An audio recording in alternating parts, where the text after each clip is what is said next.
Seconde épître de Paul aux Thessaloniciens, chapitre 1er. Paul et Sylvain et Timothée à l'église des Thessaloniciens, qui est en Dieu notre Père et en Jésus-Christ le Seigneur. Que la grâce et la paix vous soient données de la part de Dieu notre Père et du Seigneur Jésus-Christ. Nous devons à votre sujet, frères, rendre continuellement grâce à Dieu, comme cela est juste, parce que votre foi fait de grands progrès, et que la charité de chacun de vous tous à l'égard des autres augmente de plus en plus. Aussi nous glorifions-nous de vous dans les églises de Dieu, à cause de votre persévérance et de votre foi, au milieu de toutes vos persécutions et des tribulations que vous avez à supporter.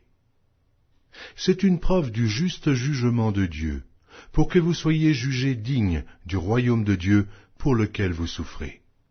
Car il est de la justice de Dieu de rendre l'affliction à ceux qui vous affligent, et de vous donner, à vous qui êtes affligés, du repos avec nous, lorsque le Seigneur Jésus apparaîtra du ciel avec les anges de sa puissance, au milieu d'une flamme de feu, pour punir ceux qui ne connaissent pas Dieu et ceux qui n'obéissent pas à l'évangile de notre Seigneur Jésus.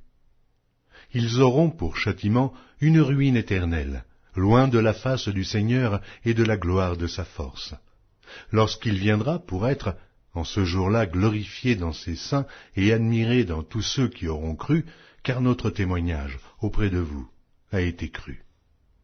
C'est pourquoi aussi nous prions continuellement pour vous, afin que notre Dieu vous juge digne de la vocation et qu'il accomplisse, par sa puissance, tous les desseins bienveillants de sa volonté et l'œuvre de votre foi, pour que le nom de notre Seigneur Jésus soit glorifié en vous, et que vous soyez glorifiés en lui, selon la grâce de notre Dieu et du Seigneur Jésus-Christ.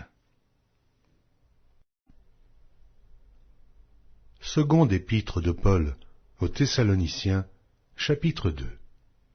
Pour ce qui concerne l'avènement de notre Seigneur Jésus-Christ et notre réunion avec lui, nous vous prions, frères, de ne pas vous laisser facilement ébranler dans votre bon sens, et de ne pas vous laisser troubler, soit par quelque inspiration, soit par quelque parole, ou par quelque lettre qu'on dirait venir de nous, comme si le jour du Seigneur était déjà là. Que personne ne vous séduise d'aucune manière, car il faut que l'apostasie soit arrivée auparavant, et qu'on ait vu paraître l'homme du péché, le fils de la perdition, l'adversaire qui s'élève au-dessus de tout ce qu'on appelle Dieu ou de tout ce qu'on adore, jusqu'à s'asseoir dans le temple de Dieu, se proclamant lui-même Dieu. Ne vous souvenez-vous pas que je vous disais ces choses lorsque j'étais encore chez vous? Et maintenant, vous savez ce qui le retient, afin qu'il ne paraisse qu'en son temps. Car le mystère de l'iniquité agit déjà. Il faut seulement que celui qui le retient encore ait disparu. Et alors paraîtra l'impie, que le Seigneur Jésus détruira par le souffle de sa bouche, et qu'il anéantira par l'éclat de son avènement. L'apparition de cet impie se fera par la puissance de Satan, avec toutes sortes de miracles, de signes et de prodiges mensongers, et avec toutes les séductions de l'iniquité pour ceux qui périssent parce qu'ils n'ont pas reçu l'amour de la vérité pour être sauvés. Aussi Dieu leur envoie une puissance d'égarement pour qu'ils croient au mensonge, afin que tous ceux qui n'ont pas cru à la vérité, mais qui ont pris plaisir à l'injustice, soient condamnés. Pour nous, frères bien-aimés du Seigneur, nous devons à votre sujet rendre continuellement grâce à Dieu, parce que Dieu vous a choisi dès le commencement pour le salut, par la sanctification de l'Esprit et par la foi en la vérité. C'est à quoi il vous a appelés par notre évangile, pour que vous possédiez la gloire de notre Seigneur Jésus-Christ. Ainsi donc, frères, demeurez fermes et retenez les instructions que vous avez reçues, soit par notre parole, soit par notre lettre.